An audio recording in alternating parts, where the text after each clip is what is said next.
is about the economic pillar. And the economic pillar is the one, if you make it stronger, it pulls along the social pillar. And I think the key issues around that are competitiveness. Being globally competitive. If we as Kenya are globally competitive, we have no fear of imports, we have no fear of people coming and taking us. We actually could produce for the whole world. I think this is a key issue.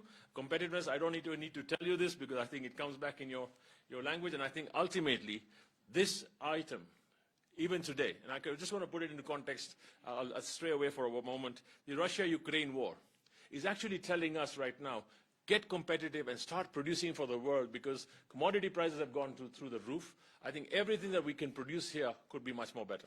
So I think we just need to look at that. The second thing was public safety. And I think this is around ensuring that in the manifestos, public safety, you know, your transport, your housing, people can still go to work and still have a peaceful era. I mean, I see my MCAs, and MCAs have 3-4 bodyguards and chase cars. And I think, I actually say to them, and why do you need all that? Because you're amongst your own people. So I think this whole thing about public safety needs to be there from the top to the bottom and say, guys, come on, we're together on this one. I think the outcome of this is to have a transparent, accountable system that really pushes through. And ultimately, the social pillar. And I think I want to end on this note to say, the social pillar is about having peaceful elections and a smooth transition. I think this is what really is the message that everyone in this country is waiting for, and that's what we're trying to say, inspire them. Again, building on the same thing of building wajibu wetu. So even if I'm standing as MCA or whatever, whichever party, whatever I'm doing, I'm still saying that we will not be part of hate speech, we will all be part of it together. And yes, compete. May the best people win. But that does not mean that we become violent and we start saying, let me kill my brother or my sister or whatever. At the end of the day, if I'm O positive, I'm a universal donor, I can still give blood, depending on, it doesn't depend on what my tribe is, because that's not what they ask for. We will have peace pledges being signed, and that'll be one thing. Ultimately, I want to end on this note that what we're looking for is simply this. It's good leadership and accountable governance in place for a prosperous, thriving, and peaceful country. Thank you very much. We all have one slogan that we talk about, and we have our slogans is Nitatenda Wajibu Wangu. Thank you very much.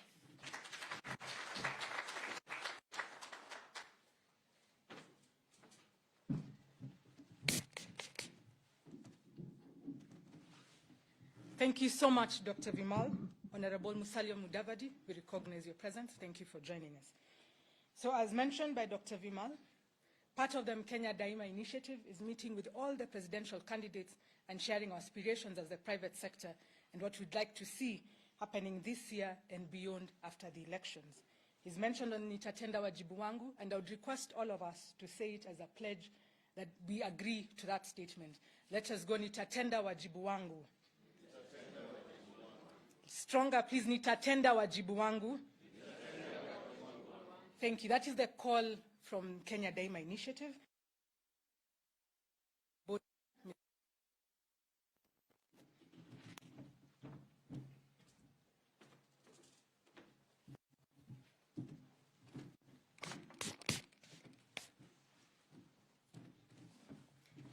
His Excellency, the Deputy President, William Ruto, Honorable Musalia Mudavadi, let me just say, all protocols having been observed, good morning. I'm pleased and honored as the KEPSA chair to be welcoming you to the launch of our economic manifesto. Kenya's private sector is actually made up of firms that are of varying sizes and activities, big, small, national, regional, all players that exhibit an ability to be adaptive and responsive to markets, to innovate, and to find ways to seize opportunities and survive.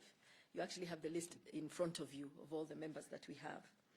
So the private sector remains a major driver of Kenya's economy, and we appreciate the government's role in creating the physical, regulatory, and policy infrastructure that is so critical to enabling commercial and economic activity. We are also appreciative of the policy dialogue framework between government and the private sector. Indeed, this dialogue has its origins in the roundtables in the 2008-2013 Grand Coalition government. As the private sector, we have seen great strides over the years. For example, we've seen the ease of doing business, something I know you're very passionate about. moving from, I think it was one something to about 56. We have it right now. Our annual GDP growth rate averages 5.9. Public-private dialogue has improved greatly. One only needs to drive around to see the infrastructure development we have in the country. Not to mention access to markets that we have continued to grow and develop over the years that we have seen. We would, however, not be doing justice to the cause of promoting Kenya's economic development if we didn't lend our voice to the opportunities and challenges in doing business in Kenya, which either accelerate or slow down our drive to build a sustainable economy for all.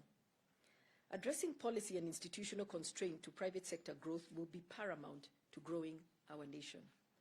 We need to deal with a burdensome array of taxes and regulations, the inconsistent and unpredictable regulatory and policy directives that make it difficult to plan and execute.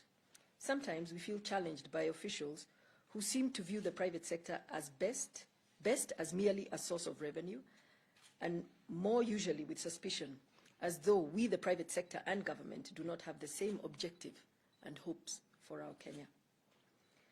Financing private sector development are also areas we have seen great growth in, and supporting SMEs as the engine for growth is also another sector that we have seen remarkable growth. Leadership, political will, implementation capacity, and institutional frameworks are essential for creating and advancing meaningful shared value.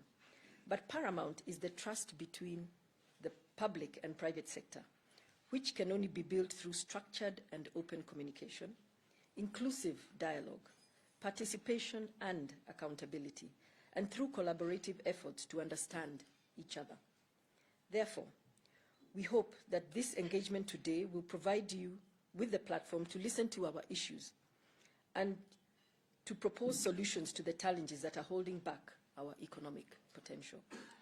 It is no secret that there is a scramble for Africa right now, and we have seen Kenya perfectly positioned as the hub and gateway to seize this opportunity. We need to position ourselves to ensure that we take advantage, and we are at the front line this time round to reap the tangible benefits as Kenya and as Africa as a whole. With government creating an enabling environment, private sector will be able to and cast our eyes not only our borders, but Africa as a whole. The time to do that is now. And I'll leave you with a quote from Abraham Lincoln, who said, "Government is of the people, by the people, and for the people, and it shall not perish from the earth." Sorry, a government, didn't say it properly, a government of the people, by the people, for the people, shall not perish.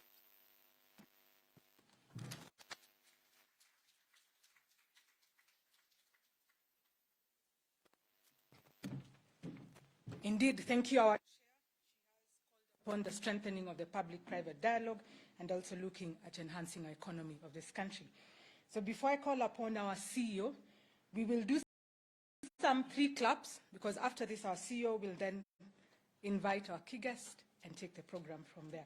We will do Atama. Atama is 1 clap, and to appreciate Dr. Vimal and also Ms. Flora Mutahi, we will do 3 Atamas. Atama, our CEO, karibu sana.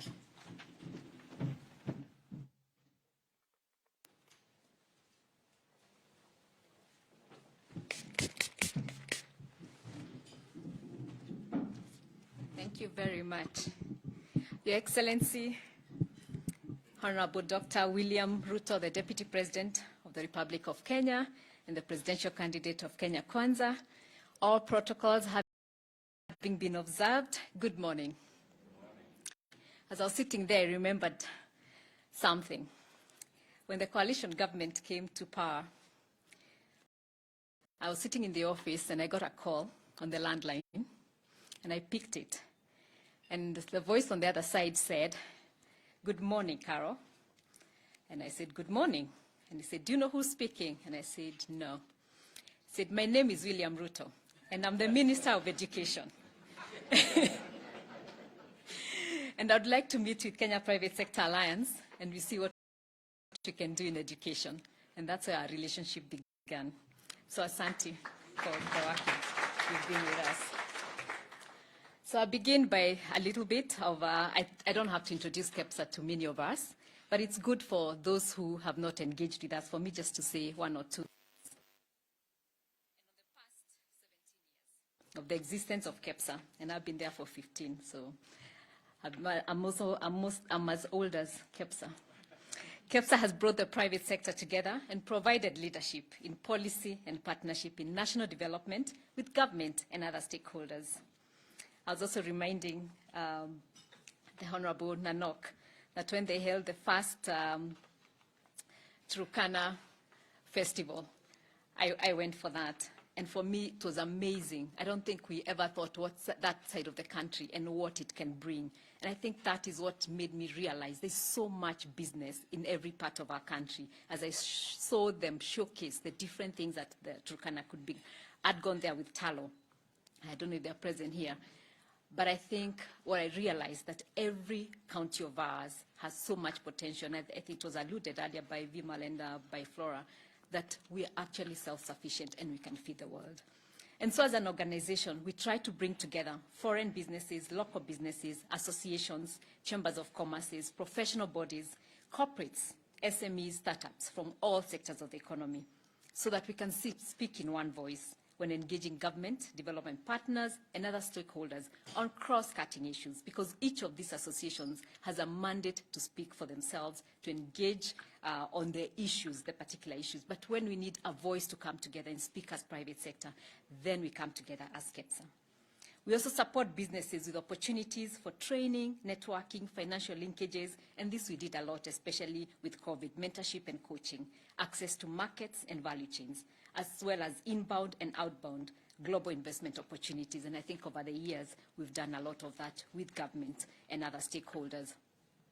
And so we have a widespread membership, and those are some of the associations. I think the list of our membership is all on your tables, so you can see all the different associations that make KEPSA, and then all the different corporates. And so we have a reach of over 1 million businesses in Kenya that at least we interact with on an everyday. Those are our platforms that we engage with.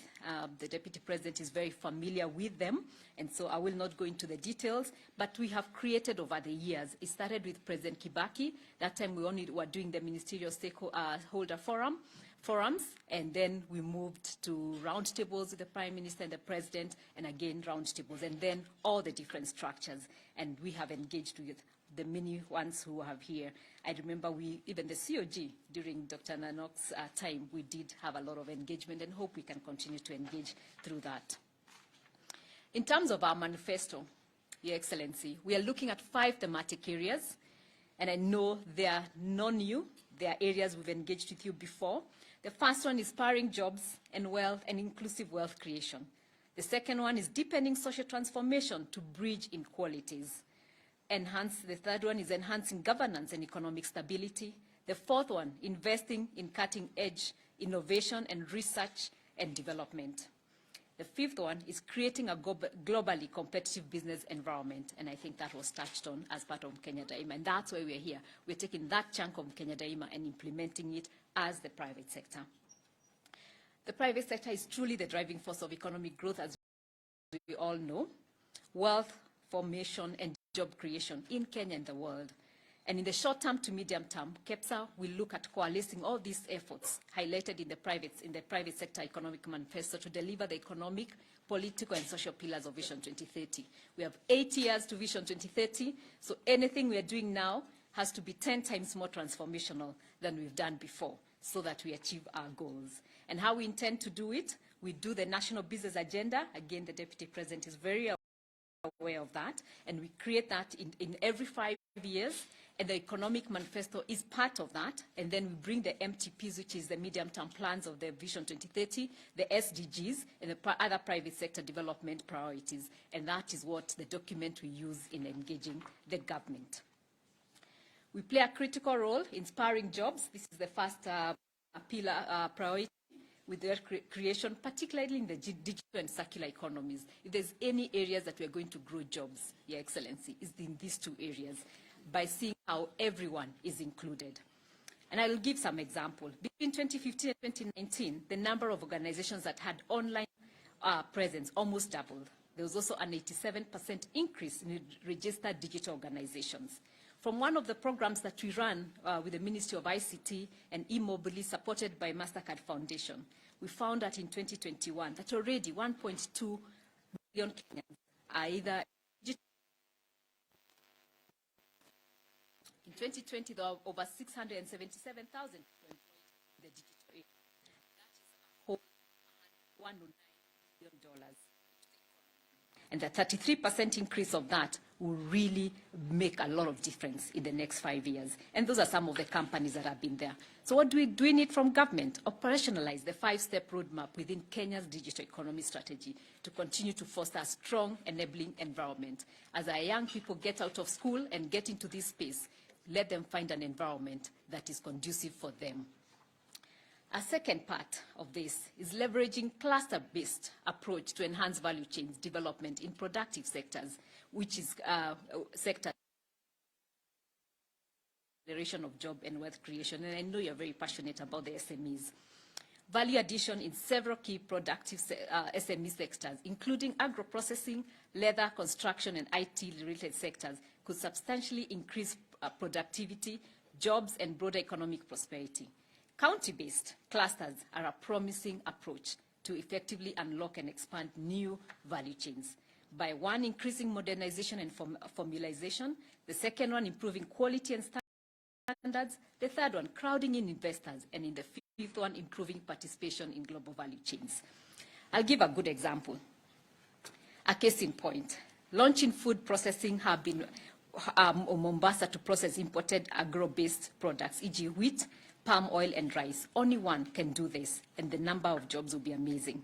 Or launch agro-processing zones in counties like Kisumu, Meru, Nakuru, Kwale to process local commodities, e.g. mango, cassava, peas. The current percentage of processed agricultural exports, we are lagging behind our neighbors. Uganda is at 34%, Tanzania 24%. Multiplied this by 2, just 2%, times 2 would add another 110,000 jobs and an additional $600 million in GDP. But it doesn't have to be only 2 times, it can be more. So what are we looking at what government can do in this area? Invest in at least 3 to 5 flagship agro-processing projects, agropolis, agro-industrial parks, and logistic hub to get priority value chains on the ground. Develop and adequately fund the Biashara Bank. I know, Your Excellency, you remember us discussing the Biashara Bank in one of the presidential roundtables, and credit guarantee scheme to support SMEs, particularly in delivering vision scale up. The third one that we could do in this area is government to prioritize local procurement through Vision 2030 projects to deliver transformative sector development and job creation. Government can leverage large procurement budgets through Vision 2030 projects to grow and scale up SMEs by one, procuring only, sorry.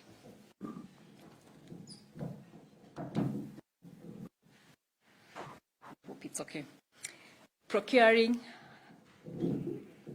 only what is made in Kenya, both by local and foreign organizations. Because today when we say procuring what is in Kenya, we bring in from all countries, Turkey, China, and everywhere else, and call it Kenyan products. And yet those are not Kenyan. And procured what is made in Kenya would really grow this sector. Actualizing supply chain linkages pegged on the 30-40% local content policy in government projects, and ensuring the SMEs are directly engaged substantially in government projects, such as roads, housing, within the value chains of large enterprises who tend to win these contracts. Then we could go into what we would call the demand-driven approach to consumption, which can facilitate rapid growth and formalization of SMEs, leading to increased revenue regeneration for government to offer services. I've given this example before, but let me give it again. For example, in the affordable housing, instead of having one contract being won by one contractor, you can break it down. The big contract can be taken whoever wins the tender, but we can break it down. People can do doors, hinges, and all, and that can be given to our local people. What does that do? It creates jobs, it creates revenue for these people, it formalizes the SMEs without thinking very hard, because then for them to win that contract, they have a paper they can go to government and get money. But to be able to do that, they have to form a company, and that makes them formalize without us pushing them to formalize. They can access formal financing avenues, e.g. loans. They can increases their disposable income, leading to business growth. And one of those cases is the Kamukunji Juakali association that did that. And today they are a company. They were able to own some of those affordable housing, and they were able to have more disposable income, and then we did a project. That way we have grown everyone with one project. So action points to local increased procurement, Treasury to use the local content policy and a Buy Kenya, Build Kenya to fully entrench it in the preference and reservation regulations. Public Service Ministry to monitor and report on implementation of the local content, ensure strict enactment of the Public Procurement and Disposal Act to minimize delayed payments, both public and private sectors, to businesses. Empower the Competition Authority to Kenya to deal with the late payments to businesses to increase. And I'm sure you've heard all the cries for all businesses in terms of comprehensive social continuous investment in critical interventions. If we are our society, one, can we expand existing social welfare services, also of others, to adequately support Kenyans and reduce reliance on vulnerable nets? This will enable a higher access to social welfare services and enhancing well-being and overall quality of life. Many times we'll find people reject development because it's going to get them out of the business or out of work. But if they knew there was a social safety net to hold them as they figure out what next, because much development as we have seen before. And so just having those social services. Provision of adequate access to quality health and education services. What this does, even for the private sector, is that we have adequate supply of quality employees and staff if they are well trained and they have the right education, but also reduces the cost of health, not only for business, but for the country, and then the labor productivity. So as much as this is good for the country, if businesses are going to grow, we have to do this. So can we invest and say, what you can find in public sector in terms of education, in terms of health, you can find in public, so that we can close that inequality. Continuous development and investment in the security sector so that it's people-centered and we use digital technologies within security and judicial processes so that we can increase effectiveness and timely delivery of justice, leading to enhanced stability and social cohesion. Development of a reliable public system. We all miss the days of Stagecoach, Kenya Bus, and it's about time that we started facilitating, and so that everyone can be integrated in that. Because what it does, it increases productivity, it increases order, it also increases disposable income due to the lower cost of transport. So today, instead of me employing 3 people, I employ 1, not because I don't want to, but I can't afford. Cost of housing, the cost of education, the cost of transport that makes them want to be paid more. But if we reduce that, we'll increase jobs, because then I can employ more people because they don't need as much for living standards. Concerted government support to establish modernized markets in all towns and cities for local producers and vendors with access to social amenities. This will allow them to access value chains, business support and formalization, public health, and 24-hour security. It's a pain to see our traders on the streets, not having social amenities, to see them running every day from what we call kanjo in our local language, every day. But then when we put them in the markets, then we'll increase their wealth and income opportunities. Then we'll also link them with other big businesses. And the third one is enhancing governance and economic stability, which will improve public services and investor confidence. Poor governance and corruption stifle economic and social development, which contributes to reduced inefficiencies of businesses and the economy at large. This increases the cost of running businesses, increases distortion in public expenditures, we tax entrepreneurship because we need a little tax to be able to fund the inefficiencies in government, lowers the quality of public infrastructure because then we need much more to be able to get good infrastructure, decreases tax revenues, and discourages foreign investments, leading to decrease in FDI. And as a country, when we look at the region, we're actually still lagging behind in terms of FDI from our neighbors, and we need to look at that. Kenya state corporations face challenges in both their financial performance and operational efficiencies. And so this is another area that if we look at the inefficiencies in the governance structure, then we could also help the state corporations so that we're not always using so much budgetary to support them from Treasury. And so we are looking to support both internal and government initiatives that promote ethics and integrity to improve efficiency and advocate for reform. One, implementing the Presidential Task Force, of which, Your Excellency, you remember and were all part of it, to report to provide greater governance and physical monitoring. Re-engineer government processes using blockchain technology to increase transparency and efficiency and reduce costs in public service provision. Ensure that all debt is earmarked for mitigating budget shortfalls and delivering Vision 2030, not consumption. If we borrow to eat, even in our homes, then we never really move. So if we looked at a country like a home, like a family, then we would do differently, even with the debt. Implement the Bribery Act 2016. This will curb private sector corruption. We really worked so hard for this act, and we are glad that now we do have the regulations, but we really wanted it to be operationalized. Ensure the 10-point agenda on corruption developed by the multi-agency task force considered in 2015 is actually implemented and enforced. Follow through the actions and commitments, of which I remember, Your Excellency, you were part of that, the National Anti-Corruption Conference in 2019 with all the sectors. We all made commitments. Hold us responsible. It shouldn't be only a government affair. What did private sector commit? What did civil society commit? What did the religious sector commit in this area? Raise the judiciary budget from 0.06% to the global benchmark, at least the global benchmark of 2.25%, to facilitate effective and timely prosecution of cases.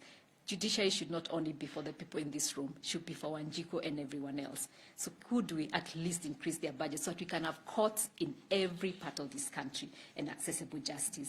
Enhance Kenya's trade and investment competitiveness locally, regionally, and internationally. We are also happy to work with you to build the capacity of state and private sector corporations to implement anti-corruption compliance measures to improve corporate governance and boost investment confidence by undertaking regular corruption risk mapping surveys and implementing mitigative measures to address emerging challenges. The fourth one, invest in cutting-edge research and development is required to facilitate rapid economic transformation. There's no country that can develop without research. We all depend, many organizations, and I know some are represented here, come and pay for a lot of research here because they take it back to their own countries and use it to really determine what they do with us, what they do with their own countries. If we spend a little budget, even just less than 1% in our research, in our R&D, we will discover what we have as this country. We will be able to use our own innovations. Young people are innovating every day. Instead of those innovations being based out in Delaware and everywhere else, if we could harness those innovations, then this country will transform. And we are happy to say that we can work with academia, with government, and be able to harness this on innovation so that our private sectors who are in this room and elsewhere can feed into this R&D and be able to increase and grow. Because what we are looking for is that scale up. If you're a small business, you scale up. If you're a big business, you scale up. We want our own multinationals grown here. I always say every micro-enterprise is the multinational, it's the Microsoft of tomorrow. And so we need to scale up our own businesses. And so we are happy to collaborate and seek commitments from all ministries, counties, and industry to support research and development, its spending in budgets, and initiate discussions and negotiations in the East African community region for the creation of the digital single market, so that as a whole area, then we can do that. And increase adoption of research and development to result in diversification and value addition, leading to accelerated industry growth. Industry growth, due to the enhanced research and development adoption, will leapfrog economic expansion. We will get to our Vision 2030. We don't have to wait for the 8 years. We can get it in the next 5 years if we all align our universities and our diploma colleges on emerging information and on ICT, increase investments, form a comprehensive strategy for technologies transfer. Whatever we are building here Can we take it to other countries in Africa? Should they also have to train when we have our own? We bring other people from other countries to run some of our big projects. If we actually train right here and do technology transfer, then we can build Africa from Kenya. Providing STEM. Again, no country develops without science, technology, engineering, and mathematics. And you're a doctor of science, so you understand very well why this is important. And so uptake in universities and tutors is great partnership with business, and we'll be happy to work on that. And the last one, the last priority, is to foster globally competitive business environment that addresses both the cost of starting a business and the growth of an enterprise. We do not want the same cycle of an SME starts, in 3 years, 5 years, it dies off. We want them to grow as enterprises.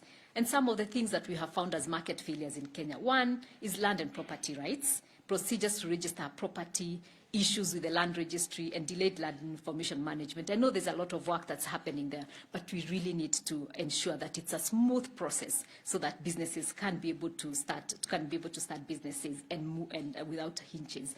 Tax administration, time, cost, and the complexity and number of taxes within the tax regime. It's impossible to run a business with the number of taxes that we have to deal as a country. We need a new tax regime. SME taxation.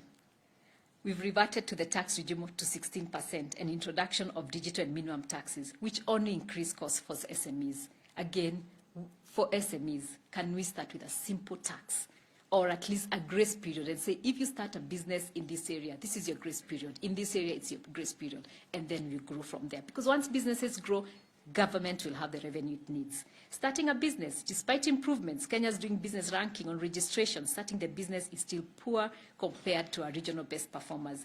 Business licensing, permits, and inspections. In 2006, we did a guillotine of licenses. They're all back. So it's about time again. We went back. Otherwise, we'll continue to kill our businesses or remain small. There's no reason why 80% of our businesses are SMEs, but they only contribute less than 30% of our GDP. It should be consumerate of the many businesses we have now. So let's again look at how we can guillotine those licenses that are all back, because once we grow the businesses, the revenues will come. So the interventions, remove multiple taxes at national and county levels. I think this is a conversation first. We've had so much. We've even done the county, I'm forgetting the name of the bill that we did, the resource revenue bill. It's been in place. If we could look at that, and so it analyzes all those taxes and what we can do with them. And urgently develop a new tax law. We have an old tax law that focuses on tax revenue, not enabling businesses to grow and looking at the revenue from there. Enhance enforcement of tax evasion regulation by using PIN numbers to track evaders, so that we expand that space, so that we are not only going for a few. We're not looking here and we see Vimal or we see Flora and we know where their businesses are and we go for them. There are many who are doing similar businesses, but they are not in a tax bracket. Develop a new policy to remove VAT refunds. It's been cumbersome. I know you remember these conversations many times under the round tables about VAT refunds. And we've been having a conversation with KRA, and even for them, they are ready to say, can we think of something else that's different so that we remove the issue of refunds? Formulate a simple tax for SMEs, as I mentioned, so that we stimulate growth and enhance compliance. What will this do? We'll have increased enterprise growth, we'll have increased revenues, we'll have increased jobs and wealth creation, and we'll have increased compliance, and we'll stop having Kanjo and NMS and everyone else running around for SMEs. So with that, the few things that we have, more of the interventions that we have to do in this is, again, turn regulators to business enablers. Many times we are always running around with NEMA and everyone else because they police instead of enable. And we know there are always bad potatoes, but let's pick the bad potatoes without policing everyone and merge those with similar mandates. We have so many regulators that have similar mandates. If we could merge them, that will really reduce the cost for government and the cost for compliance. Reduce the licenses to one business license, increase investment in renewable energy. We're doing well as a country. We're at 90% of renewable and green energy. To get to 100%, the 10%, we can, by the national determined commitments, there's so little that we need to do, but to make a difference for us, even as we committed in COP26. create a Ministry of Economy. There are countries that, many countries have this, because how do we bring all these efforts together? Because we realize they're all being done by different areas, so that we focus on planning, development, strategy for economic transformation, and consolidate government policy on economic development. This will improve investor confidence. This is local and foreign investors. An SME needs to feel confident that I can invest in this country and grow. Then we'll increase access to markets, both local and international, because we'll have dealt with some of those issues. Thank you very much. And now it's my great pleasure to invite Your Excellency, Honorable Dr. William Ruto, to also share some of his aspirations. You've heard from us as a private sector what we are looking towards, and we know this is a great country. We've done so much. There's more we can do. Also, as we look at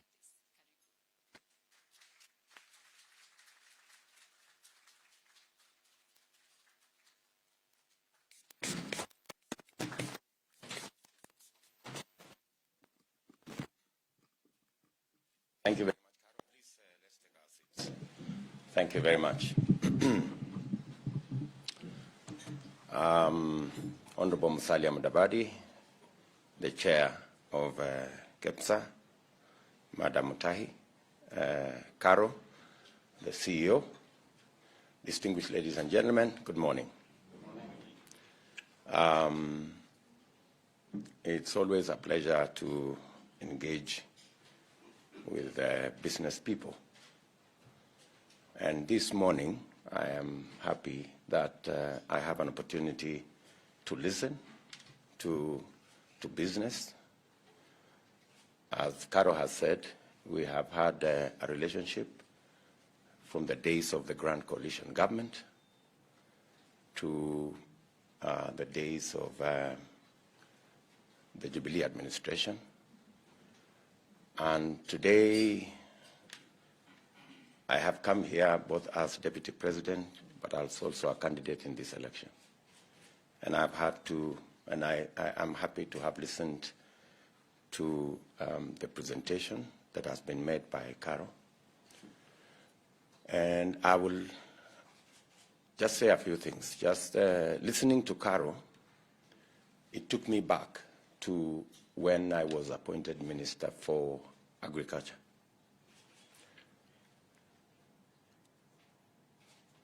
When I went to the Ministry of Agriculture in 2008, I found that the things that need to be done are already in government books, and we didn't need anything new to be able to get the ministry running. We just needed to roll up our sleeves and provide leadership, and things would change. And many people told me then I had a man called Romano Kiome, who many people thought he was a very difficult person. And many people asked me, how are you going to work with this guy? But I found Romano a very good Kenyan, because he was determined on delivery. And many people did not like being pushed to deliver. Listening to Caro and the team this morning, I am also clear that what needs to be done in Kenya, you don't need to invest in any research. It's already in our books.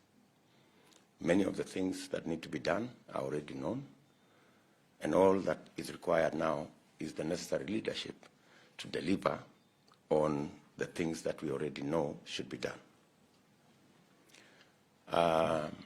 And that is what this election is going to be about.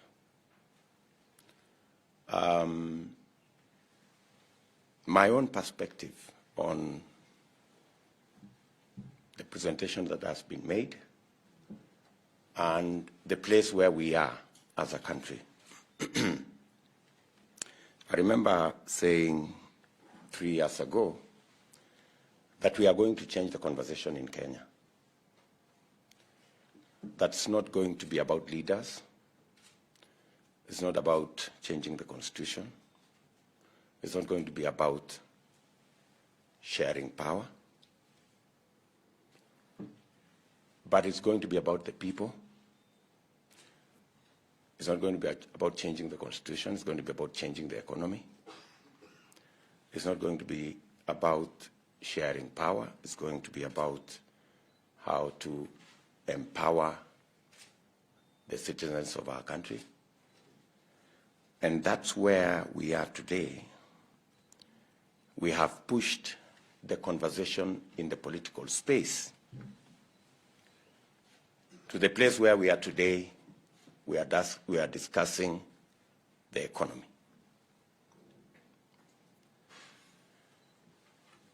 From the Kenya Kwanza bottom-up economic model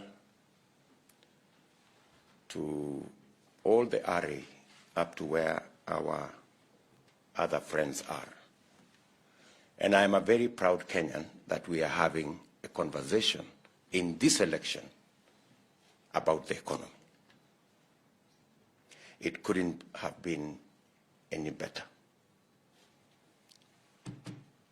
I know there is an attempt to still continue to bring back the discussion about changing the constitution, creating a few more positions, creating a position of ombudsman to supervise the judiciary, giving additional power to the president to be able to manage the judiciary and to manage the legislature.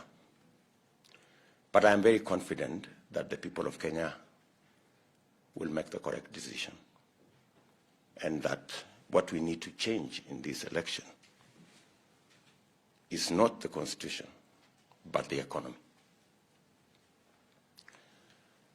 And why the economy from where I sit?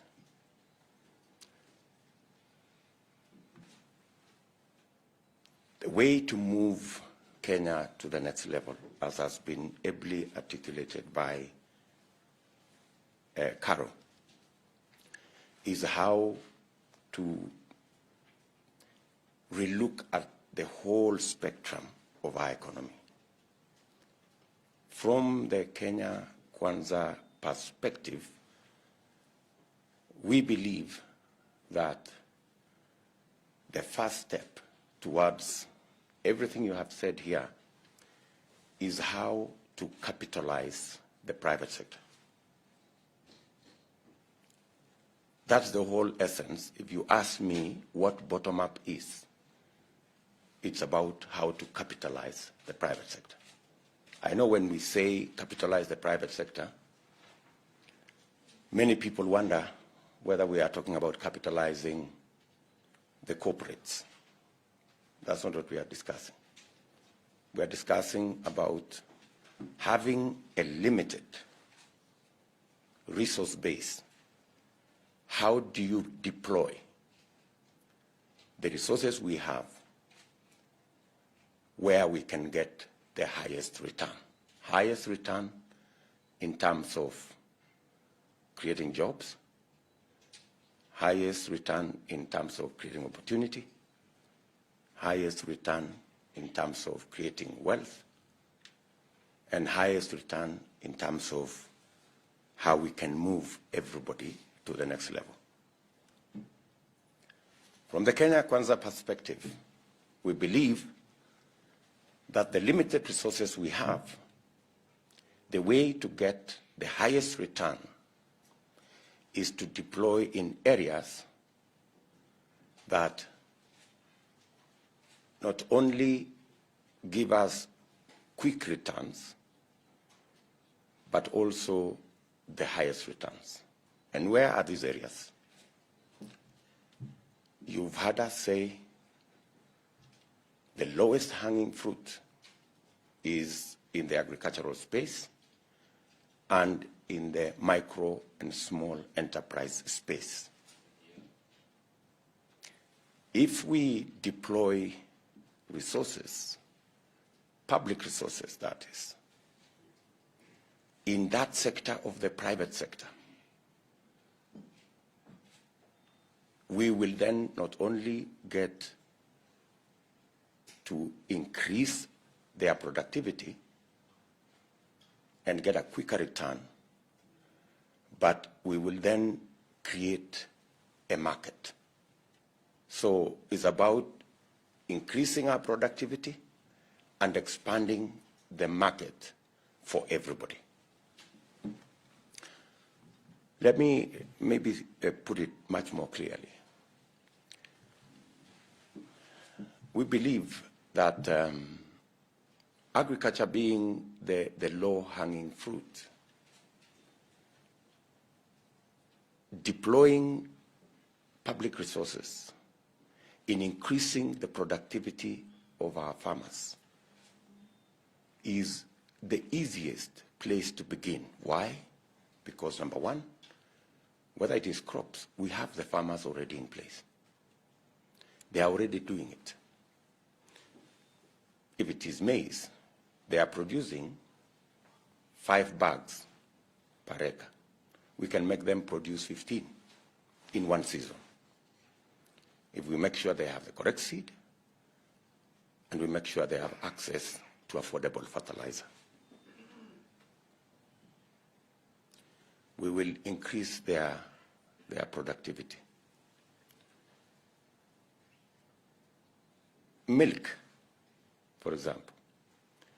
We are the largest producer of milk in this continent. We produce 5 billion liters of milk every year. But on average, per cow, we produce between 3 and 4 kilos per cow. With quality seed, with quality feed, we can increase the productivity of every cow from 3 to 15 or 20. That way, we can take it, even if we double it to 10 billion liters. Milk can easily overtake horticulture, can easily overtake tea in terms of our foreign exchange earner. And we have the market for it in this continent. This continent imports milk from New Zealand and all manner of places. I slipped a bit the other day. I was having a session in Nyeri, and I was trying to talk about DRC, where we have 90 million people. But I was misquoted. I was trying to say, DRC, we enjoy their music. They can also enjoy our milk, you know, because they are a big market, and they are actually a potential market. Why do I say it's a hanging fruit? We have the cows. The farmers are already doing it, only that they are producing 3 kilos. From the same cow, they can produce 10, 15 kilos, and we can double or even triple our milk production. So this is the sector that has the lowest hanging fruit. Why do I say that? We can increase the productivity of our crop farmers in one season. We can increase the productivity of our cows within 2-3 months.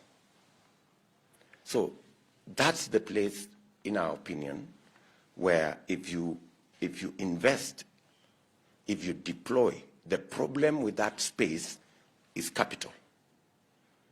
They don't have the money to do it. And we need to deploy capital and support that sector. What does it do? We have close to 6 million. Anyway, 60% of Kenyans do some sort of farming. Even the people in this room. Everybody here is some sort of a farmer. Yeah, I'm sure Amureu does something, and all the other people. So that's where the bigger portion of our population is, and we can, if we enhance the productivity of that sector, we will also expand the market for everybody. And that's why we believe that sector is the easiest sector to begin to stimulate our economy. We have done very well with the deployment of infrastructure. Our second term was about the Big Four, many of you know. And one of the pillars of the Big Four was agriculture. And what we wanted to achieve in agriculture is to increase the productivity of our agricultural sector. Unfortunately, we haven't quite done what we wanted to do. And I know everybody here knows why. We got a bit busy with the BBI project and took a bit of our time. And unfortunately, it ended at a place called null and void. That is the sector that can give us quick returns. Number two, we also believe that the micro, the small and micro space, as Caro has said here, is another place where we have opportunity. If we capitalize the micro, because what's the situation? 800 young people join the job market, or the labor market every year. Corporates hire 50,000. Medium corporates and enterprises hire another 150, maybe 200,000. So we have a whole 600,000 people every year joining the labor market. But because there is no space, they go to this micro and small enterprise space where their income is $1, maybe $2, maybe $3 on a good day. And that whole sector has a big challenge in the space of capital. I've had occasion to interact with many people in that space. I remember, for example, I went to Ruaka, and a lady there called Shiko talked to me and said, you see, Mr. Hustler, what we do here, we borrow 1 million shillings every day in this market.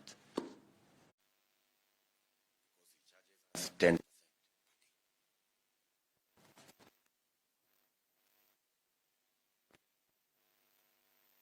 Why? That's the credit they can access. Of course, you are aware that we have 15 million Kenyans here. That announcement was made by His Excellency the President in Parliament a few months ago. Reason? Access to credit by the micro, small enterprise people. Because Fuliza charges them 6% per day. So if we capitalize that micro, small space, instead of them paying 1,000, 3,600% per year, if they paid 10% like the people sitting in this room, or 15% with the people sitting in this room, and we did what Caro said here, we provided them good space for them to do their enterprise, build good markets, make sure that they have a decent space to operate from, make sure that there is law that protects their business. They are not running from Kanjo and the rest of the guys. Those people can move from $2, $3 to $6, $7 per day. that is a space where we have opportunity.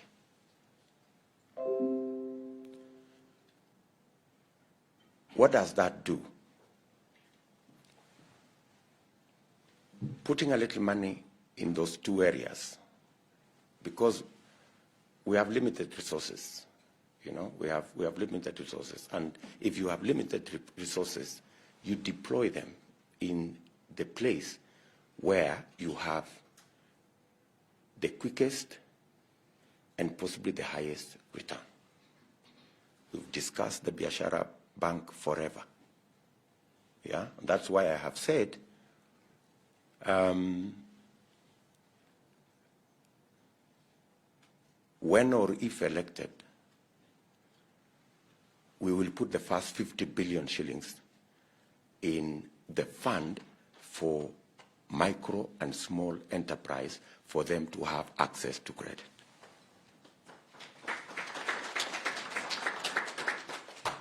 And we will continue until we saturate the absorption in that space. Just by access to credit, they can increase their incomes by at least $2 every day, because access to credit consumes that much from the people in that sector.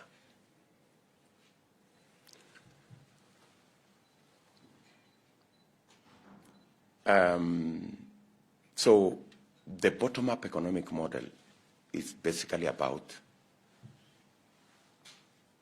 access to capital in the private sector,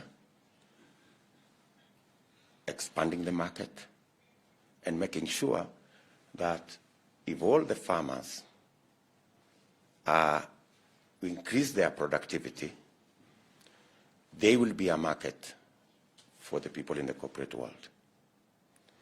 If we make sure that the 80%, Caro said, of the people in the micro and small small enterprise, if we increase their productivity and increase their income, they will also become a market for the people in the manufacturing sitting in this room, the people in all the other spaces sitting in this room, and that increased productivity creates opportunities for the people sitting in this room for agro-processing, value addition, and the whole chain going up. That also gives us an opportunity to expand the tax base so that we can create a bigger pool of people who have resources and who can pay tax. And we don't have to rely on a few people today who we are running after and sometimes harassing them. Once we expand at the bottom, more people who are able to pay tax because we have enhanced their productivity in the agricultural sector. We have built an opportunity for agro-processing and value addition and build the value chains. And on the other hand, we have the 10 million people who are in the micro and medium enterprise space. If those 10 million people, we increase their income from the $2 to $6 or $7, in 7 years, we will double the size of our economy from where I sit. Yeah? And these are not difficult decisions because I have served in government and I know how decisions can actually change our whole country. I say so because when we came into office in 2013, we made very simple decisions. For example, what you guys are talking about, the infrastructure in the country. How did we build more roads with the same amount of money? We changed the building code. Today, we have 3 different categories of roads. We have the trunk roads, they are built to a different standard. We have the state construction roads, they are built to a different standard. We have the low volume roads that we have built to a different standard. We just needed to change the road building regulations, and where we were building a kilometer at 80 million, when it went to low volume, we are building it at 20 million. So for 1 kilometer, we could be able to build 4 kilometers with the same resources. So I'm just telling you that to give you the possibilities if we made the right decision. And the reason why we have doubled the number of paved road from 11,000 kilometers in 2013 to 22,000 kilometers in 2022 is because of that simple decision of changing the building code. Let me give you another example. How did we build, or how did we connect more people to electricity? In 2013, when we came into office, we had 2.3 million people connected to electricity. Today, we have 8.7 million people connected to electricity. How? We again changed the connection model. You require to pay 70,000 before you are connected in 2013. Today, we connect everybody for free, and we have built in a small percentage into your monthly bill to cover the cost of the 70,000 over a period of 7 years. So that's how we have managed to expand. So what am I trying to say? I'm trying to say what is required in Kenya is the person to make the simple decisions to move our country to the next level. And that is what we will provide in Kenya Kwanza. We have the experience for it, and we have the capacity to make those decisions. I wish we had not started the BBI story. If we had implemented the Big Four plan, good people sitting in this room, we would be very far as a country. You have discussed the matter of health, for example. If we had passed the law in 2017 after the election on universal health coverage, today every Kenyan would be covered, would have a health insurance scheme. We just passed the law this year after the BBI collapse. That's when we found time to pass the law that we would have passed in 2018.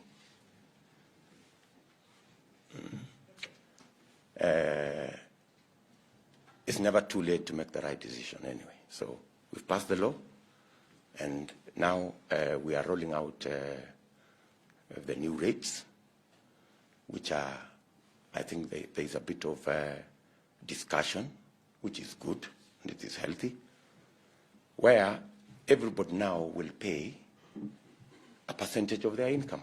I think it's only fair, you know, that the deputy president who earns $1 million shillings should pay 1.5% of their salary, and maybe his employer another 1.5% of their salary. So 3% of what the deputy president earns then becomes 30,000. If you are asked to pay 30,000 for health insurance, good people, when you are earning $1 million, surely, I think it's only fair. Instead of the deputy president paying 1,700. I mean, we just have to be reasonable people. But that law, we could have done it in 2018 or 2017. We didn't do it, but we have done it. I am very confident that by the end of this year, we will have tripled the collection on NHIF. When we came into office, I remember, in 2013, we were collecting about 900 million shillings every year. When we slightly adjusted after fighting with all the other people I don't want to mention, we took the collections from 900 to 3.3 billion every month. Today, we are collecting about 60 billion every year on NHIF. We can easily take it to 150 billion shillings every year.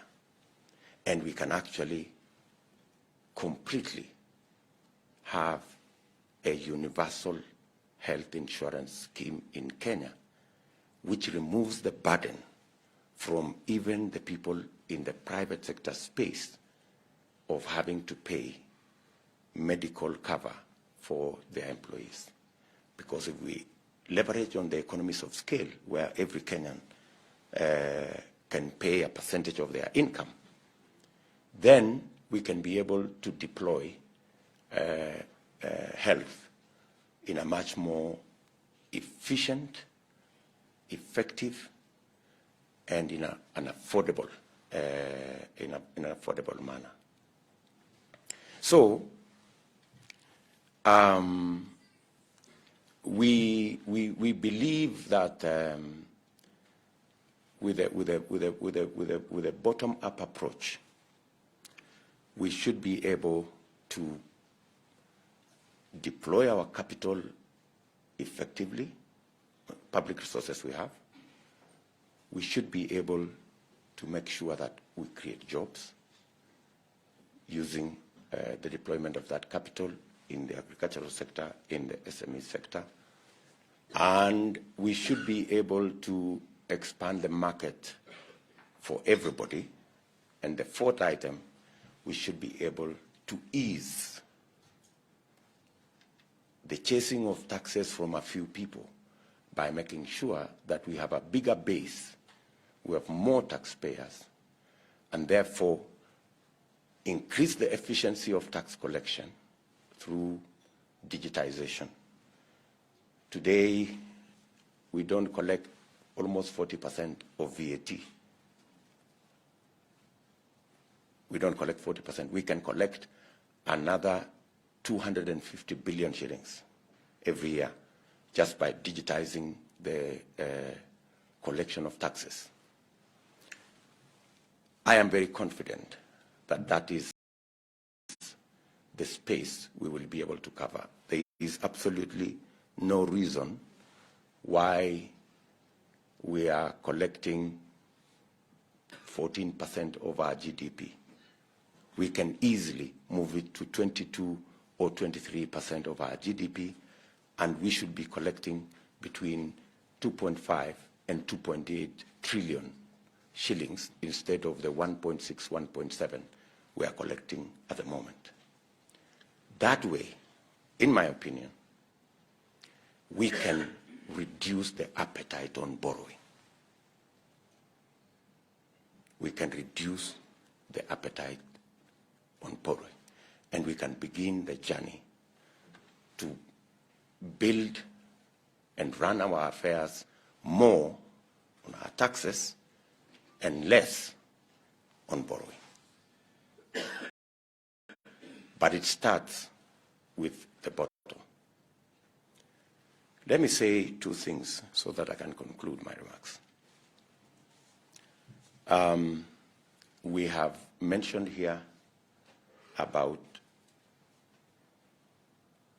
creating jobs using increasing productivity in our agricultural sector, building on agro-processing, building on value addition to create jobs, and that chain. Increasing access to credit and incomes in our SME sector, to create more entrepreneurs, create more jobs. We also must deploy our resources in the infrastructure space to produce more jobs. When we sat down with experts, they told us the easiest place to create more jobs is in the housing space. And that's why one of our pillars of the Big Four was housing. The housing pillar was not about houses. It was about jobs. Houses were a byproduct. The real space we were looking for there is jobs. All we needed to do is to provide an off-take mechanism under the housing, by creating a housing fund. It is still pending. The housing fund challenge is still pending. It's a very small, there's a very small thing we need to do in that space. And we will unlock resources, because the commitments that came to our Department of Housing was between 3.5 and 4 trillion commitments, Kenya shillings, people who are ready to invest close to 4 trillion in the housing space. But they needed assurance that when they complete the building of this house, they needed assurance that there will be somebody to buy, and that person has the capacity to repay, and therefore there was need for us to provide an off-take plan by creating a housing fund. Imagine we were unable to create a housing fund that would provide the mechanism for us to stimulate the housing program so that we can actually unleash what we were actually looking for, the jobs. So I promise that within the deliverables on my 100 days is to make sure that we have a housing fund and an off-take mechanism that will unlock the 4 trillion of investment and create the jobs from the affordable housing program. We have managed out of the 500,000 houses we were supposed to do, we have tried, I think we've managed about 2,000. You know, as a percentage of what we were supposed to do, I don't want to say we failed. I mean, it's up to you to judge whether we failed or we succeeded.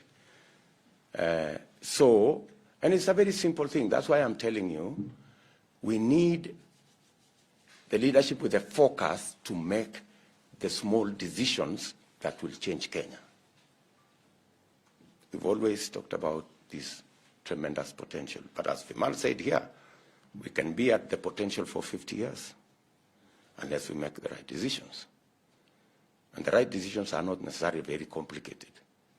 In fact, whenever I talk to people and I ask them how we manage to do the roads and how we manage to do the electricity, they tell me, if these decisions are this simple, why haven't they been made?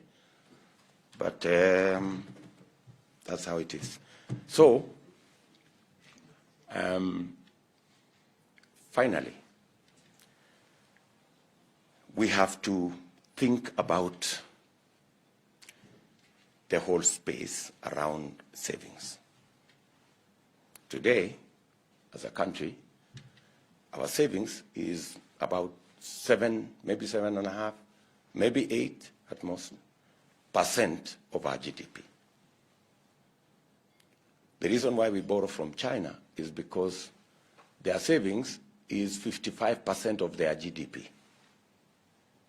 We have to rethink and rework the whole space of building a savings culture in our country.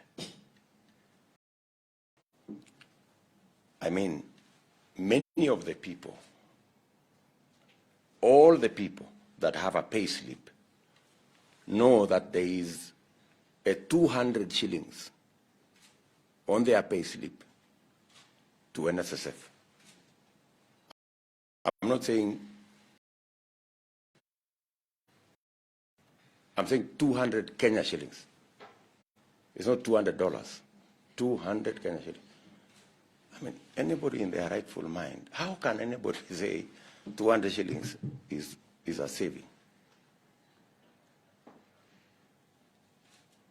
It's very foolish, if I may say.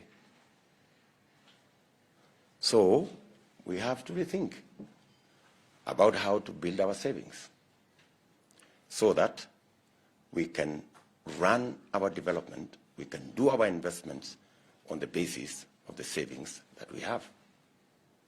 We have to rethink the whole NSSF concept. I remember I sent our Minister for Labor to Uganda to look at their social security. Uganda, you pay 10% of your salary, and 5%, your employer pays 5%. So your first charge on your salary is your saving. That's why Uganda has built the largest social security in Eastern Central Africa. Tanzania has done the same. The whole parliament in Dodoma was built using their money from Social Security. And they not only use that money to fund their own development, they also benefit their own people. The interest we are paying for loans to other countries because we have borrowed their savings, we can pay that interest to our own Kenyans if we borrowed from their savings as a government. And we can create a bigger pool of resources that we can borrow at reasonable rates to drive our development. Again, we need to make the decisions that will put that in place, and I commit with my team that those are the decisions we will make. Finally, we must deal firmly and decisively with corruption, conflict of interest, and state capture. We must deal firmly. We must be clear that the fight against theft of public resources cannot be a subjective fight, because then we lose it. It must be a fight that is based on the rule of law. You've said here that our judiciary get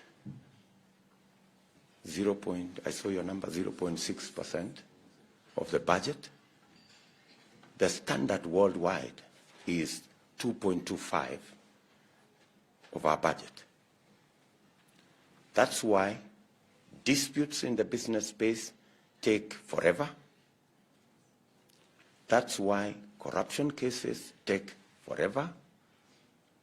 And therefore, justice delayed become justice denied. We must operationalize the judiciary fund. And I will operationalize the judiciary fund day one. That is the first signature that I will put. So that we can free the judiciary to discharge its mandate.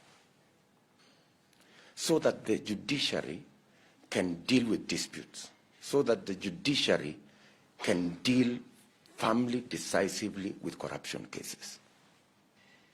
I do not understand how anybody in their right senses, instead of operationalizing the judiciary fund and getting the judiciary to discharge its mandate, independently, anybody could be imagining that you need an ombudsman appointed by the executive to supervise the judiciary so that the judiciary become subjective to the executive. It is madness. Anybody saying that we need to change the law so that the judiciary can now operate not independently but supervised by the executive is taking us, I don't know in which direction. Number two, the entire criminal justice system, because the office of the IG is an independent office in the Constitution, independence must include financial independence. If you do not have financial independence, your independence is meaningless.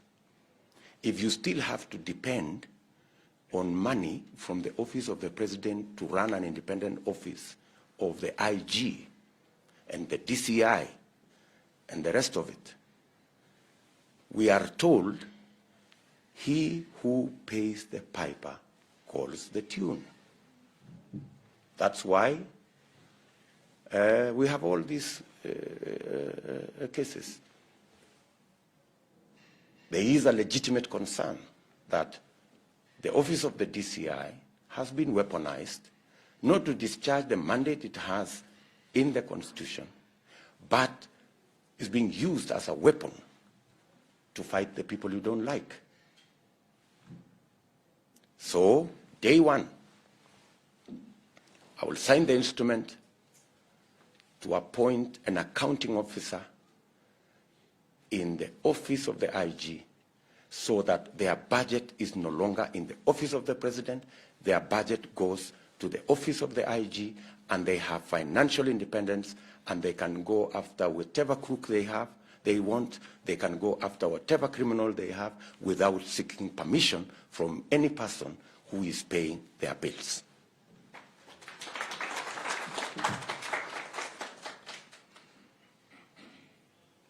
So, simple decisions that need to be made to get this country moving.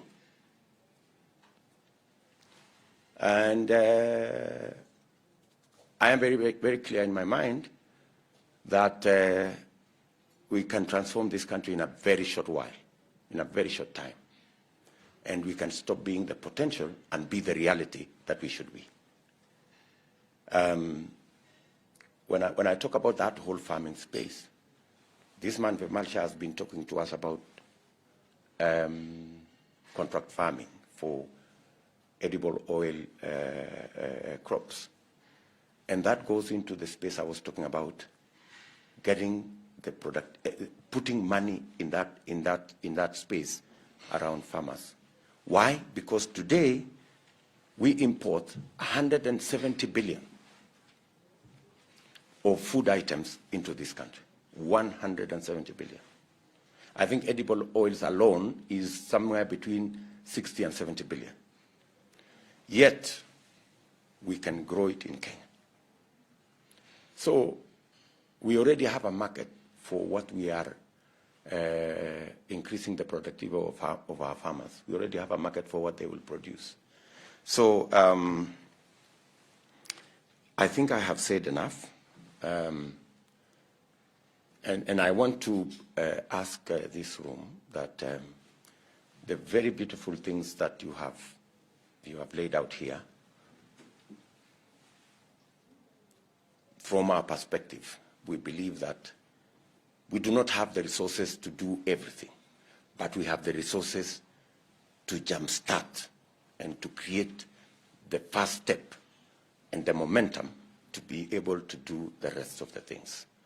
And we are looking forward to your partnership. I am looking forward to working with you so that we can make these decisions together, and we can all expand our tax base. We do not have to weaponize the KRA to go after people we don't like. We can get the KRA to professionally collect taxes so that we can fund our development and fund our progress, and make sure that we have a nation that leaves nobody behind, and we have prosperity that is shared by the 50 million people in our country. I thank you.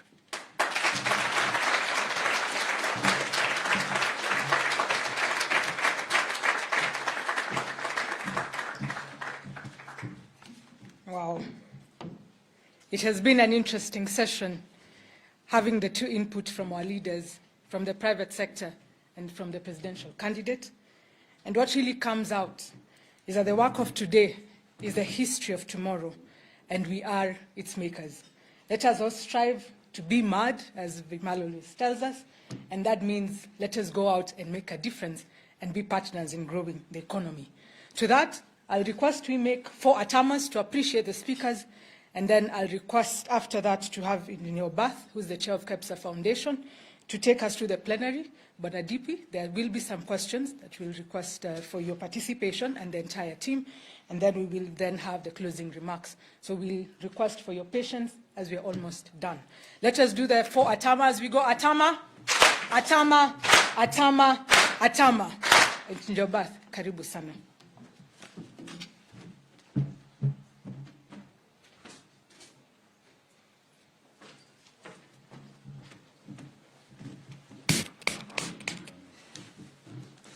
Thank you very much, Your Excellency, Deputy President, for the words that you've given us. I know you told us that you have a busy day today, and we've gone slightly beyond the time that you gave us. So I'd just like from you, how much more time do I have so I can manipulate the time and use it efficiently? I still need 5 minutes of your time. Right.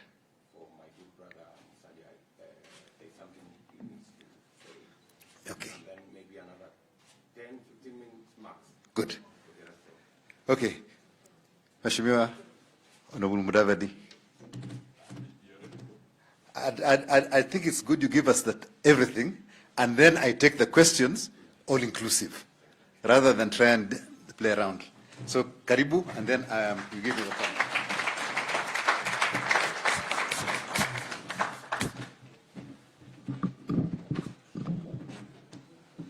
Thanks, Obab, Mr. Deputy President, and the KEPSA team and leadership.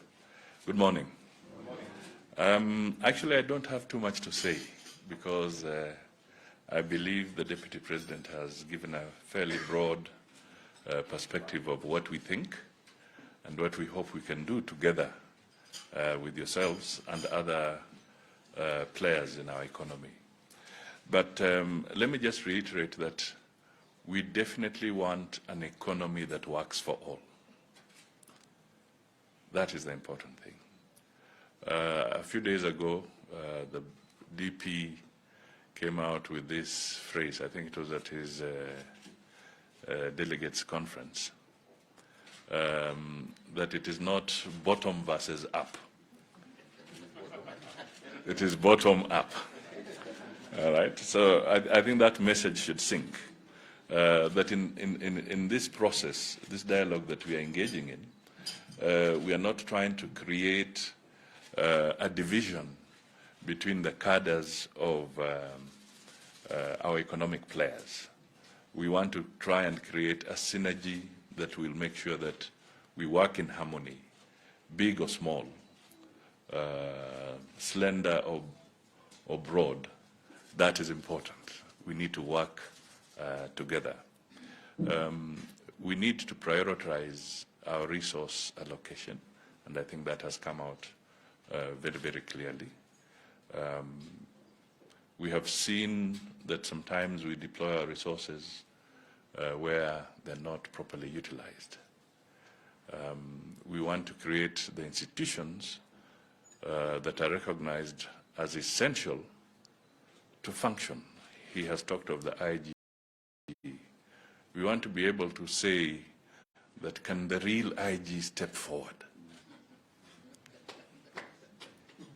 Because right now, if you say you want the IG to step forward, who actually steps forward? These are the questions that we need to ask ourselves. Is the Auditor General properly funded? What was this magic figure in the budget that the Office of the Auditor General gets 3 billion? The EACC gets 3 billion. The Director of Public Prosecution gets 3 billion. The DCI was up to a little bit, about 6 billion. And then the judiciary, the figure has constantly stood at about 15 billion. Right? So what was the rationale that all these entities that are involved in the criminal justice system or in the justice system have a standard figure? If you ask, would you say that there's a basis for it? If you go to court, you'll find it very difficult to win a case if the Auditor General's report is not complete, especially when it involves public resources. But you ask the Auditor General today, for the last several years, the figure allocated to that office has just been about 3 billion Kenya shillings. Let's look at the pending issues around delays of county governments in terms of doing their audit reports, the 47 of them. Then look at the parastatal sector, what has happened.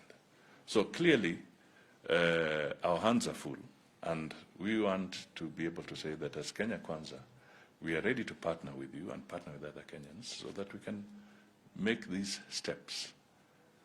Let us move forward and be able to change the situation. We have seen a decline of the cooperative movement in this country. You will remember how powerful this entity was when we talk of the savings culture and what we can do. You really can come across a situation where you say that that sector has grown from what it was much earlier. So we have challenges, and we want to reach a stage where if you call a public rally in Nairobi on a weekday, we want to be in a situation where you'll have a problem getting people to attend your public rally. That is what we want to see.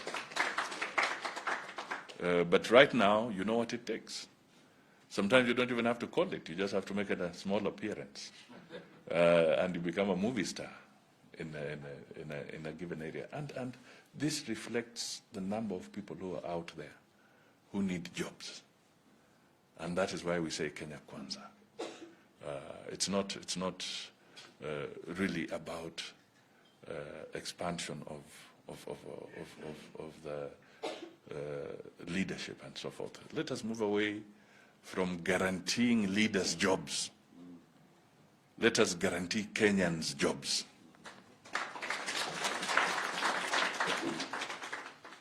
Let us make sure that our decisions are underwriting several jobs for the people who really need them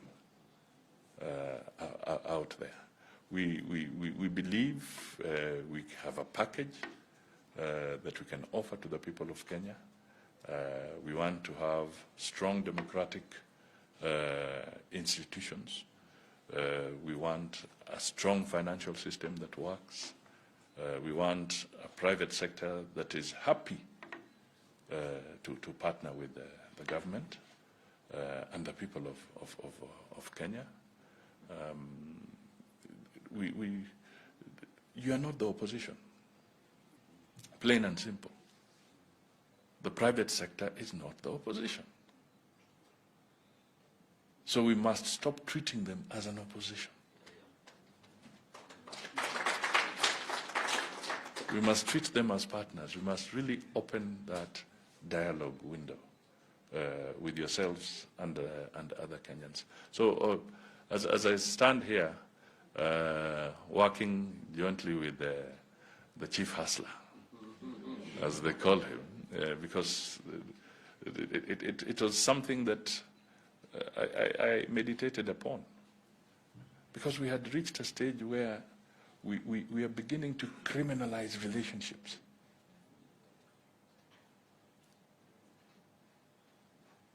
you cannot start painting fellow Kenyans as pariahs. Let our relationship be evidence-based. This is what is important.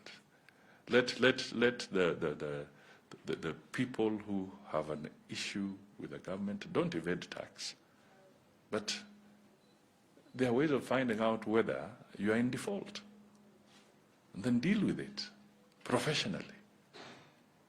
I was one of the people who set up KRA when I was in the Treasury.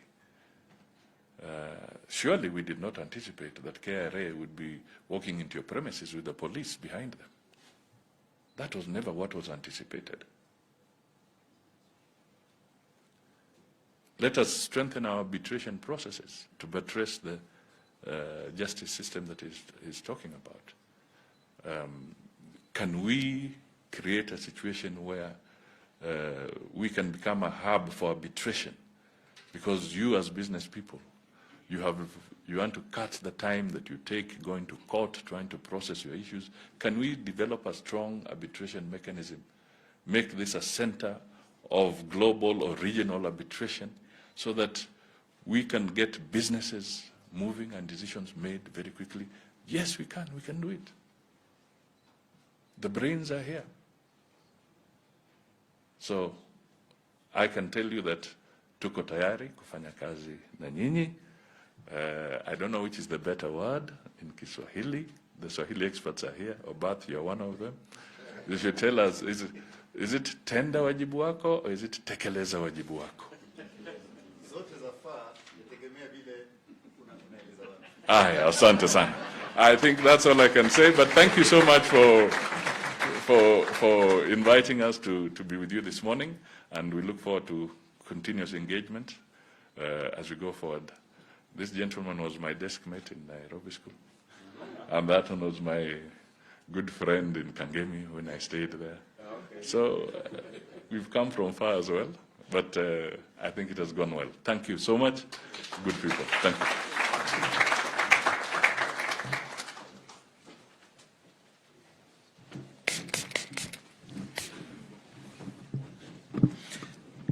Right, I shall make this as brief as we did the last time. Let me ask my technology people to get working. As we did the last time, we shall put up Menti. Please bring out your mobile phones. Please bring out your mobile phones. And I will start the question and answer session once it is up.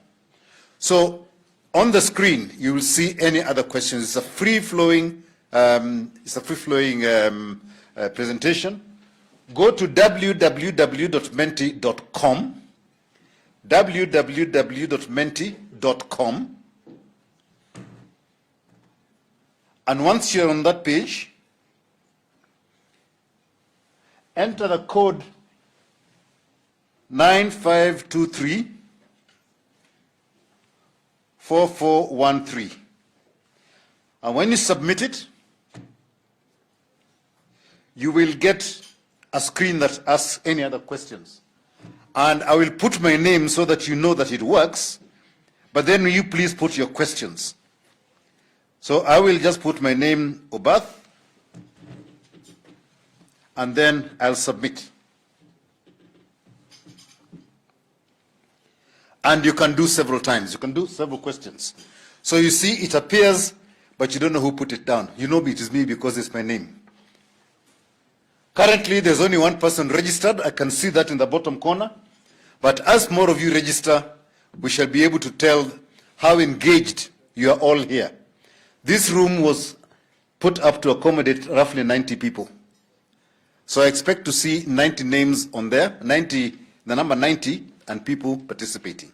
So if you can please put your questions, and Your Excellency, we will share all these questions with your team so you get a feel of what it is that was happening in the room.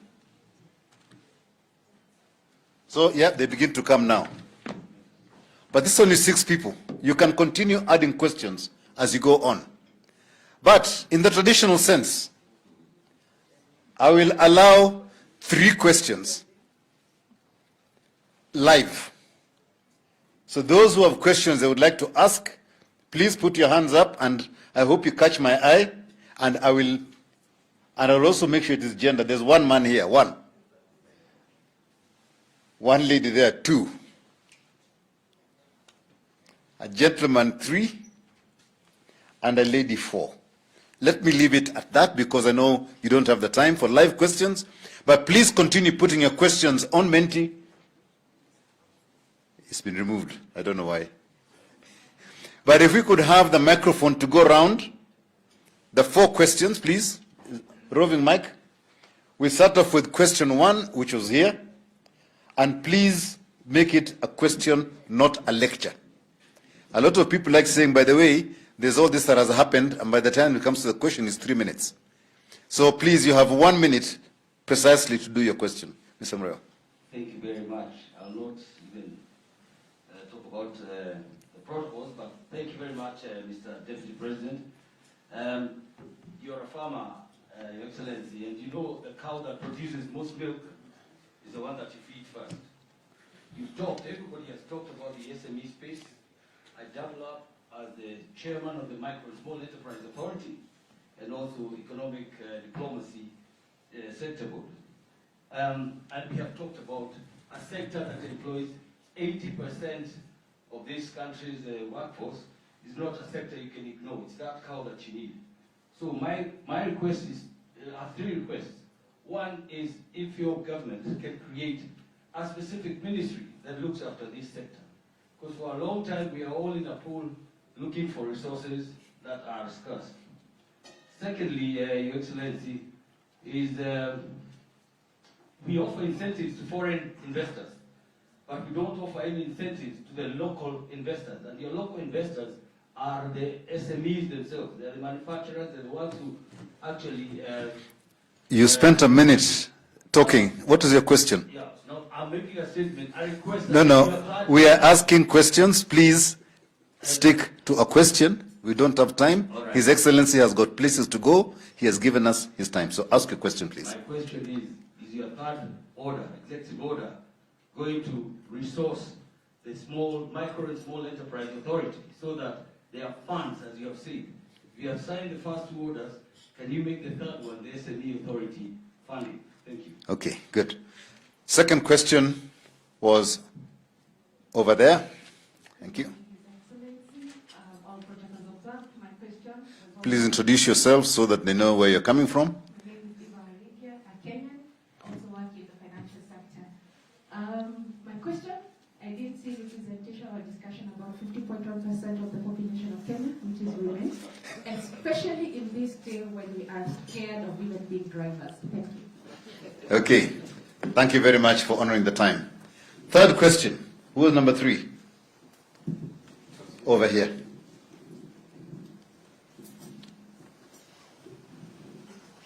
Your Excellency, good morning. Nick Nesbitt. A quick question, if you could give us some insight into decision-making. A lot of people have said that it's difficult to get things moving in Kenya because we are too democratic. And as CEOs, we look at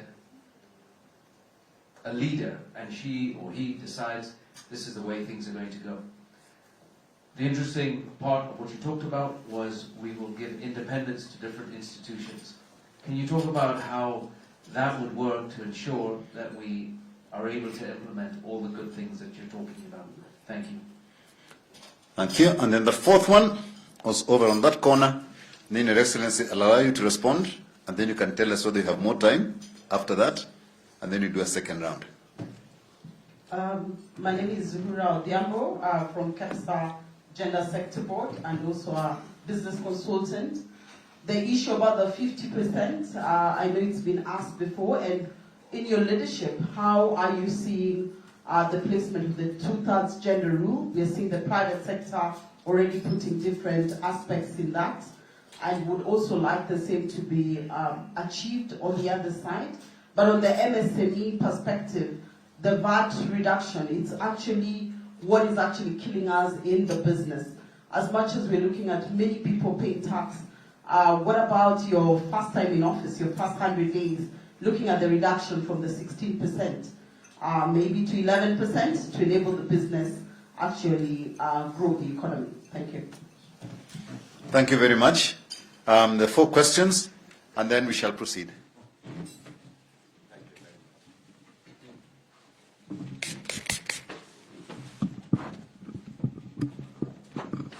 Thank you very much.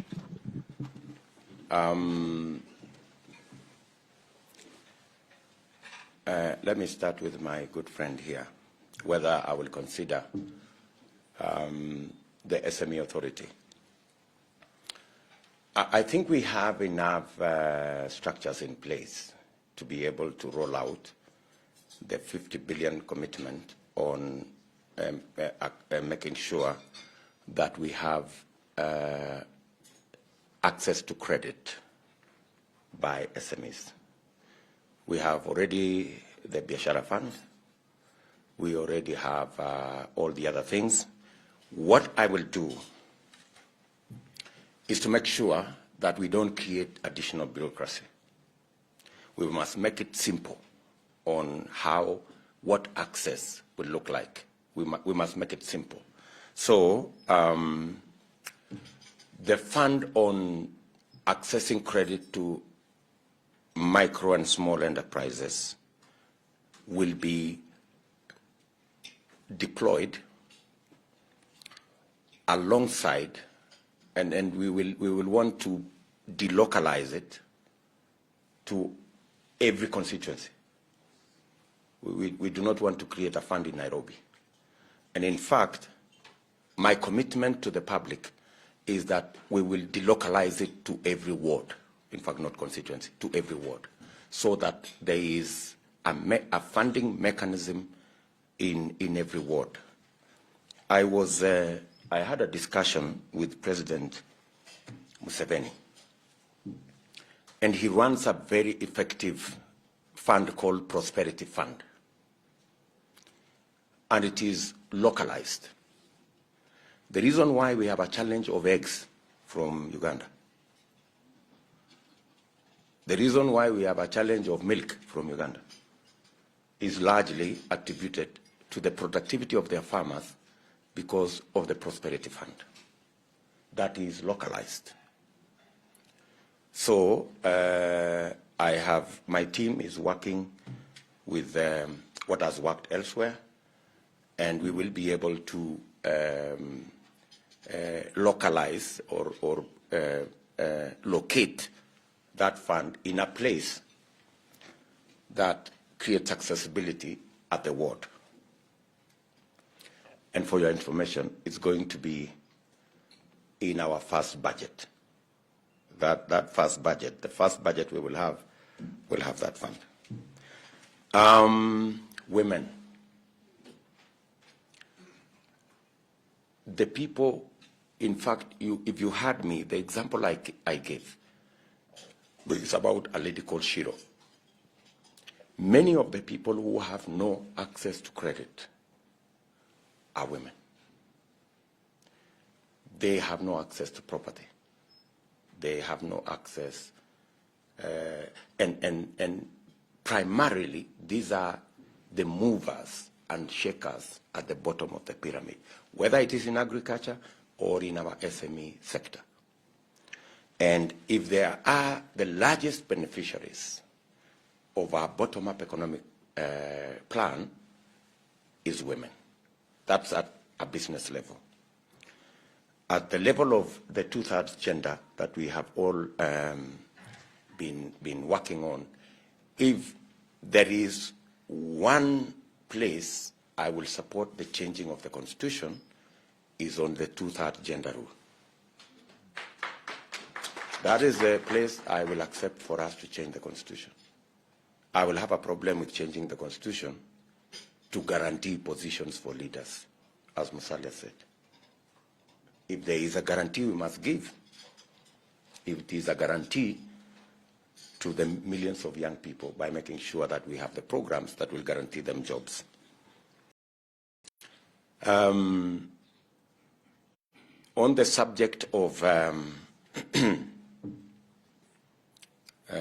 where was that question again? Yes. Are we too democratic to be able to get things moving? Good people, we can never be too democratic. We rolled out the programs we had, even with the democracy that is in Kenya. We did 700 kilometers of our railway. We've done 10,000 kilometers. We have not had a problem. We've built 150 technical training colleges around the country. We've increased the number of students in our TVETs from 80,000 to 500,000 today without a challenge. Anybody who tells you this country is too democratic is a dictator. And that is why there are people who imagine that they want to control the judiciary. The day we accept BBI to bring an ombudsman so that the president can control the judiciary, we are 90% down the road into a dictatorship. Believe me, you. We cannot afford to go backwards. We can only go forwards.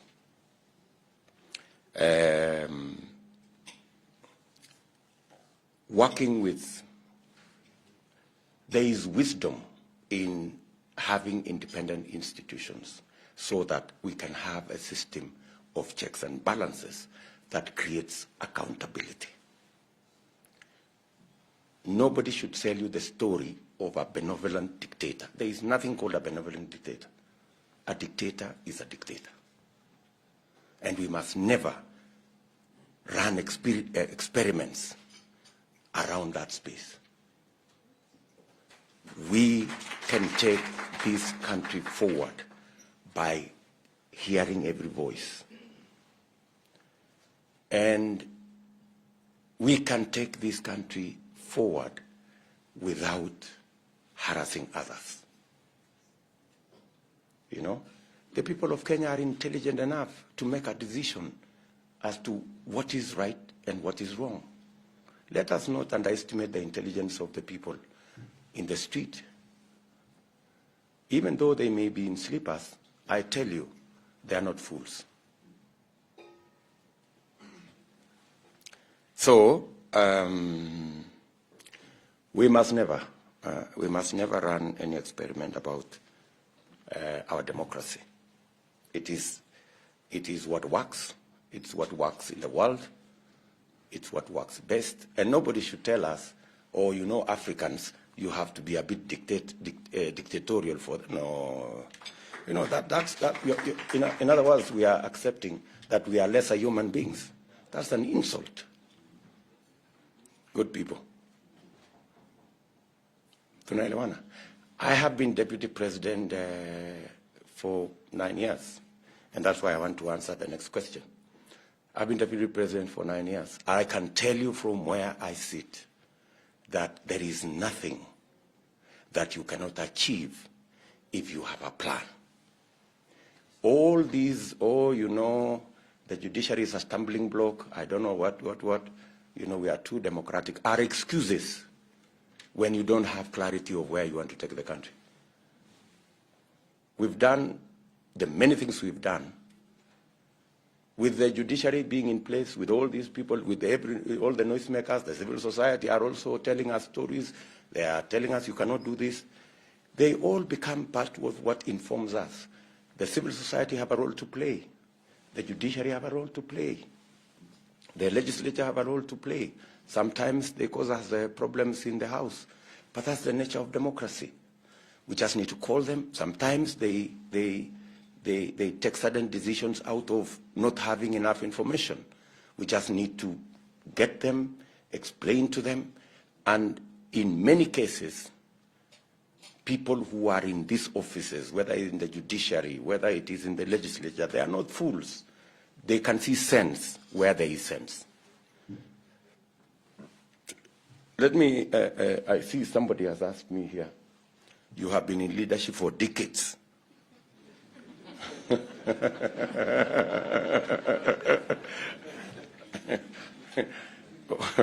What? Can you go to that place where this gentleman is going? He's going to come up later. Eh? Yeah. Yes. Yeah. Good. I have been in leadership, yes. And my track record speaks for itself. I became member of parliament for Eldoret North. If you go to Eldoret North today, I have an outstanding track record from the people of Eldoret North. I challenge you to go and ask them my track record as member of parliament. I was Minister for Higher Education. My record at the Ministry of Higher Education, although it was brief, is, let me just tell you two.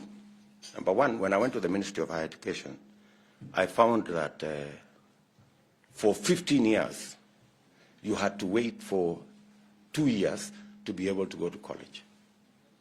I worked with the sectors in that ministry, and within 1 year, we had eliminated the backlog. You finish college this year, by June or July, you are in university. Number two, I worked with them on making sure that we re-engineer our education. The reason why today we have 500,000 students in TVET is the program I started when I was Minister for Higher Education in 2010. Because when I went to Ministry of Higher Education, the audit that I was given as a minister is that we have huge gaps in skills and competences, whether it was the technical skills, plumbers, electricians, technologists. And I said then at the ministry, why are we continuing to do the same thing? Why do we have 800 students at the University of Nairobi in the sociology class? You know, today, I want to tell you, because of that program, there are people who are invited to go to university to go and pursue a course, but they opt instead to go to a TVET. It was more expensive to go to a TVET than to go to a university. We have now reversed. Those are some of the things I did in that ministry, so I can account for my time there.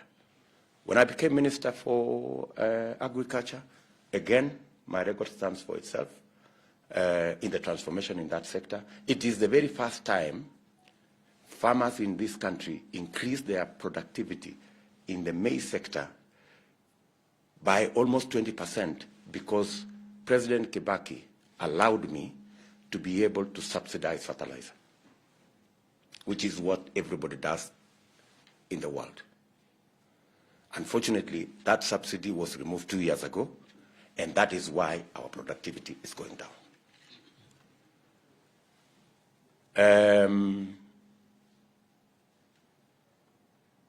I have been deputy president. I can account for my time. In our first term, I am the person who sat down with Michael Kamau, our CS, an engineer, Mosonic. And it is on my table in Karen that we changed the building code. And that's how we have delivered the 10,000 kilometers. It was on my table in Karen that we sat down with Charles Keter and Engineer Kamau, that we worked on changing the model of connection of electricity. And that's why today we have 8.7 million Kenyans connected to electricity because we changed the model. It was on in my table in my office that I sat down with Governor Mahmoud, who was then the chairman of NHIF, that we worked on changing the contributions to NHIF that made it possible for us to move from 900 million to 3.3 billion. And that is part of the transformation that the Jubilee administration can actually roll out. In fact, is going to be the legacy of President Uhuru Kenyatta. Unfortunately, I didn't have the same opportunity to work on the Big Four. When my good boss said that he needed to do things differently, and through Executive Order number 1, decided to change the people who could help him to deliver on the Big Four, I don't want to say, what happened. If I had the opportunity to still help President Uhuru Kenyatta deliver on the Big Four, this country would be different. I am very confident. We would be having a housing program. We would not be having 2,000 houses. We would possibly, even if it is on the lower side, we would be thinking of 50, 60, maybe 100,000 houses by this year. We would be looking at an agricultural sector that has better productivity than we have today.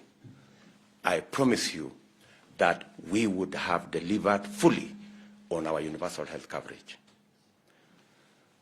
So, we developed the Big Four together. Unfortunately, I didn't have the opportunity to assist in delivery of that program. And so, I believe I have the skills and the passion and the ability to make the right commitments and work with, build teams that can change this country. I have a track record of doing it. I believe given an opportunity, I can do it even better at another level.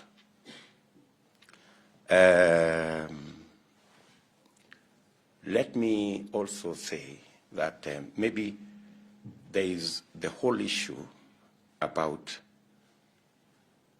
a peaceful election. I want to commit here that myself, my brother Musalia, and our team, we are very clear that the people of Kenya must be given the opportunity to make this decision after listening to all of us in a free, fair, and peaceful environment. And we are committed to respect the outcome of the election and the decision of the people of Kenya unequivocally and without conditions. I wish our competitors can do the same. They have never done it in the past. They are yet to do it. I have listened to them carefully. They keep saying, oh, we will accept the results if. When you say if, I mean if in whose judgment? I mean, you should also respect that independent institutions will make their decision, and those independent institutions, if you have a quarrel with it, then there are other institutions that would adjudicate. But you don't say, I will accept the outcome, but if it is not, I will organize demonstration, I will go and swear myself in, I will go and do this. No, that's not how to do it, my friends. So we just have to be very clear on that. I am giving you my commitment here unequivocally, publicly, that I will accept the outcome of the election, whichever way it goes, because elections are not a matter of life and death. We need to make elections about choosing the people who can help us deliver on the transformation of our country and on the progress of our nation without making it a life and death issue. So I wish you people and others can extract the same from our competitors. They have never done it before. I hope they do this time round. So I think that's That's what I wanted to say. Sorry, I have to go, and I really appreciate your time.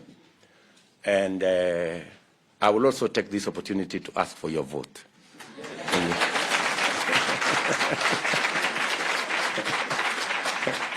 Thank you very much, and God bless you.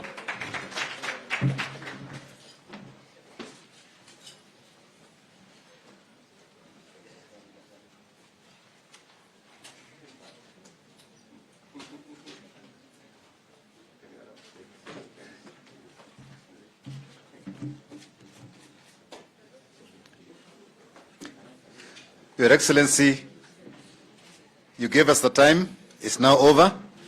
All these questions that are written here, that's why you had this going, will be shared with your team, so you understand the mood in the room, and at least you're able to respond to them in terms of what you do rather than giving us direct response. And on behalf of everybody gathered here, the whole of the business community, and all the people who are part of Mkenya Daima, I would like to sincerely thank you, Your Excellency, and your team for affording us the time today for us to be able to have a dialogue on what the business community expects out of your government as and when, because we are working as partners together as opposed to what was being talked about earlier, that the business community is the opposition. We are not. We are part of being together with you.